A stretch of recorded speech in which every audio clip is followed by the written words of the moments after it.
Saya nampak muka saya sendiri. Oh, aku cakap ke benda ni hari tu? Tak ingat. Ada setengah-setengah golongan liberal juga memang membenci saya. Nak jadi influencer, tak nak sambung belajar. Risau Dr. Mala ni nengok. Saya Dr. Mala Santi Santera Segapan. Mungkin anda pernah mengenali saya sebagai celoteh Dr. Mala.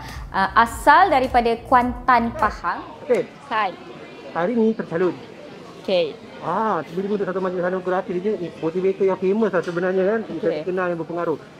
Sebelum ni, masa awal-awal masuk tu kan, pernah terfikir ke benda ni sebenarnya akan sampai ke sini? Kita tak cerita sikit macam mana doktor boleh tiba-tiba terjebak dalam TikTok semua ni? Okay, hi everyone, saya celoteh Dr. Mala. So, mungkin ramai yang follow saya tahu macam mana saya terjebak dalam media sosial ni adalah disebabkan oleh pandemik COVID-19. So, sebab saya seorang doktor yang bertugas di Jabatan Kecemasan, memang setiap hari berjumpa dan berjuang dengan COVID. So, waktu tu bila semua orang terkunci di rumah, dahagakan ilmu, dahagakan informasi tentang COVID tu, waktu itulah saya sebagai seorang doktor muncul di media sosial untuk kongsikan maklumat. Bukan saya je tahu, ramai doktor yang keluar di media sosial disebabkan oleh social responsibility kami. Supaya kita boleh dekat dengan netizen dan juga rakyat, bukan rakyat lah, saya bukan politician Belum lagi. dekat dengan you all semua secara direct. Jadi kita tahu apa yang you all nak tahu dan you all pun faham direct daripada kita orang. Macam itulah sejarah keterjebakannya. Betul, bukan sebab macam menyampah tengok orang kat luar yang bukan pakar tapi pada pandai. Itu sebab tersirat juga. Sebab tak kala kami sibuk berjuang di medan perubatan, di Jabatan Kecemasan, di ICU, busy sangat. Ni sejarah saya sendirilah, first time saya viral lah. Waktu penat sangat. Kita orang ni waktu tu tak sabar nak suruh pandemik ni berhenti dan habis. Waktu tu vaksin tak sampai lagi pun dekat Malaysia guys. Vaksin tu baru approve dekat Amerika. Dah ada dah palatau yang terlampau pandai dekat Malaysia ni, yang dah mula buat forum lah, buat live lah, buat poster lah pasal vaksin lah itu. Diorang bukan perubatan pun tahu. Diorang anti vaksin lah, diorang pekerjaan yang tak ada kaitan lah, yang tak habis sekolah lah bagai. Yang doktor ni sibuk dekat hospital merawat orang yang dah sakit. Jadi pencegahan tu tak jumpa. Jadi di situlah bila saya tengok ada forum oleh peguam lah, forum oleh pekerjaan lain lah. Jadi di situ saya macam terpanggil. First time buka telefon, buat live, tiba-tiba benda tu jadi viral. Jadi lama-lama kita jadi macam, okey lah, ada orang menunggu informasi, meminta. Doktor boleh tak doktor yang terangkan? Saya kurang faham lah. Jadi di situ keluarnya tanggungjawab dan kesinambungan daripada viral yang pertama tu. Bila Dr. Mala sedar yang TikTok, konten Dr. Mala tu sebenarnya mendapat sambutan tu? Bila sedar tu? Bila first kali sedar bila dia konten daripada social media, daripada Facebook. Tapi konten tu orang lain yang post dekat TikTok. Waktu tu saya tak ada TikTok pun. So mula dengan Facebook dulu? Facebook dulu. Saya berasal daripada Facebook dan waktu tu Instagram saya lock, private. Lepas tu orang lain yang ambil video saya dan post ke TikTok. Orang lain ambil video saya post ke Instagram. Dan saya rasa macam dapat sambutan tu bila video tu viral dekat WhatsApp.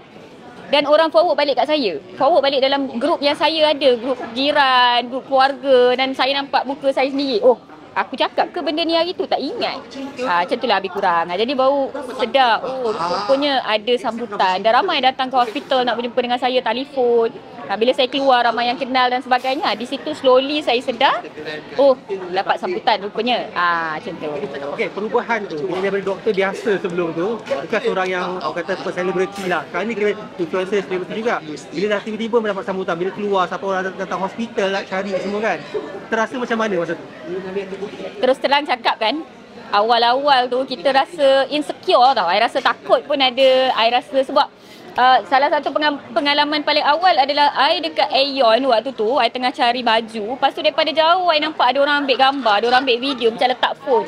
So kita rasa takut lah sebab I perempuan kan. So I rasa macam, tapi yang ambil tu perempuan jugalah. I rasa macam insecure. So I pergi dekat dia, betul dia tanya, ni Dr. Mala ke? Macam terkejut. So daripada situ bila orang ambil gambar apa semua, so awal-awal tu saya sendiri ada, kita panggil adaptation disorder. Saya perlukan masa untuk adaptasi. Oh, orang kenal rupanya, gitulah. Tapi lama-lama ni dah agak biasa, dah agak seronok dan teruja lah bila jumpa followers dan peminat dekat luar. dan dah pandai sesuaikan diri. Tapi awal-awal tu memang takut, insecure, sampai takut nak keluar sorak. Mesti kena ada husband teman. So, dah tahu sekarang ni, maksudnya sebelum ni buat kerana orang kata apa, sebagai social responsibility. Terasa begitu. Tapi bila dah popular macam ni, tiba-tiba dalam keadaan COVID pun dah tak ada lagi sekarang. Kerja semua dah sibuk kan. Ada rasa bebanan lagi ke tidak sekarang ni bila semua orang mengharapkan suruh jawab soalan, mengajarkan konten, sebab kerja banyak kan? Betul. Dah jadi beban ke tidak? Kalau dulu sebagai social jadi tanggungjawab. Betul. Sekarang rasa macam mana?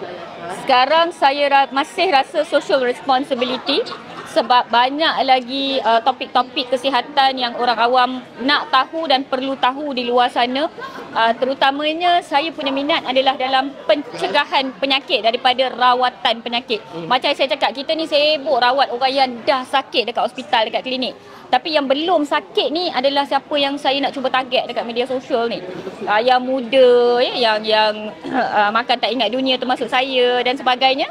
Jadi bila kita beringat, bila kita sampaikan tentang mengandung, tentang kehamilan, tentang pemakanan dan sebagainya, saya rasa itu adalah bagaimana seorang doktor dapat berbakti dan berjasa kepada masyarakat.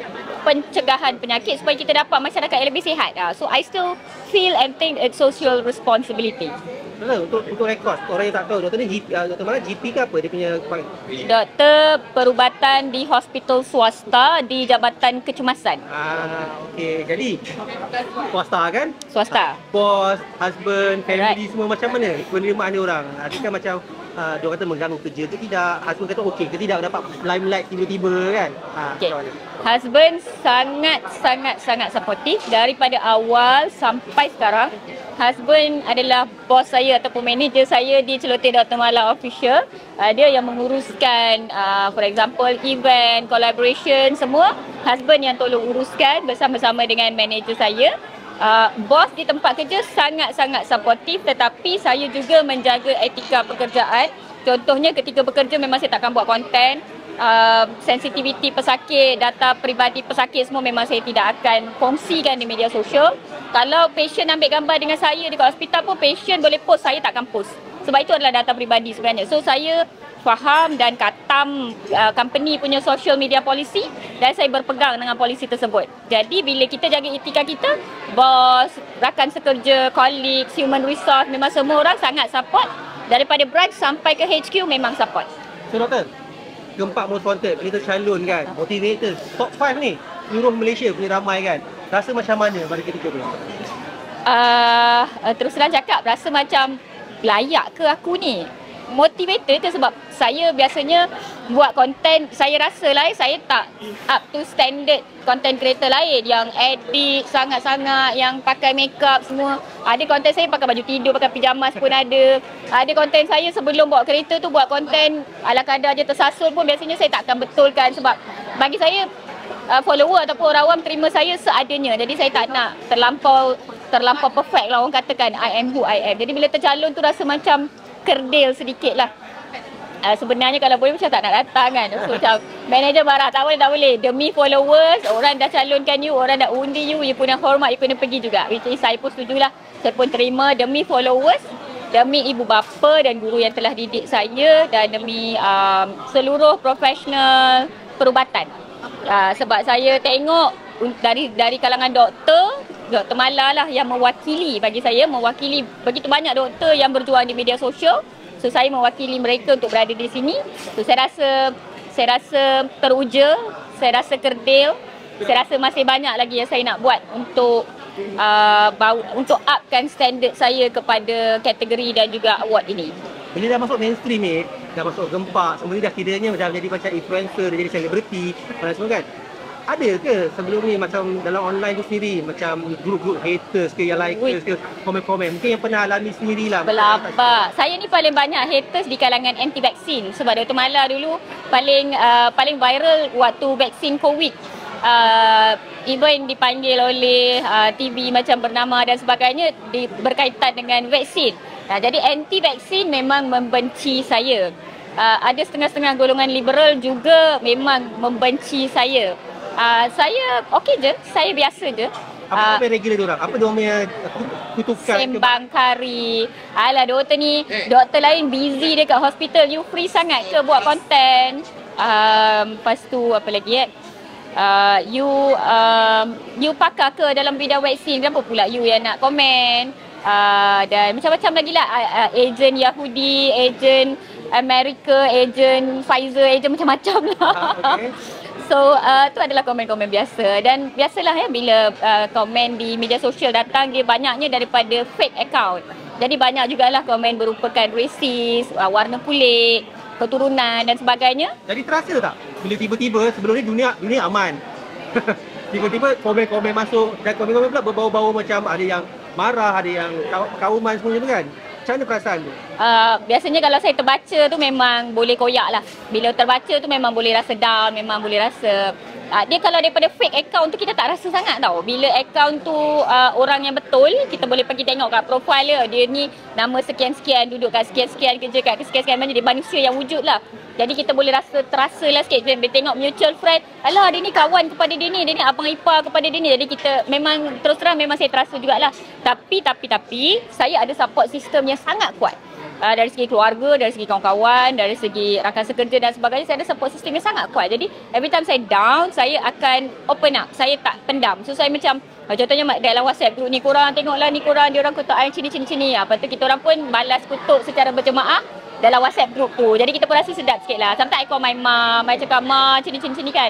I call my ayah, abah cini kan. So macam abah pun macam motivate, sembang-sembang tu kita perlu Your pegang. surrounding positif lah sebenarnya. Yeah, suami paling surrounding positif. Suami paling yang dia takkan pergi reply balik. Suami saya jenis pendiam, tapi dia akan, bila dia sedapkan hati kita tu, kita pun rasa macam betul juga okey lah, lupakan dia lah.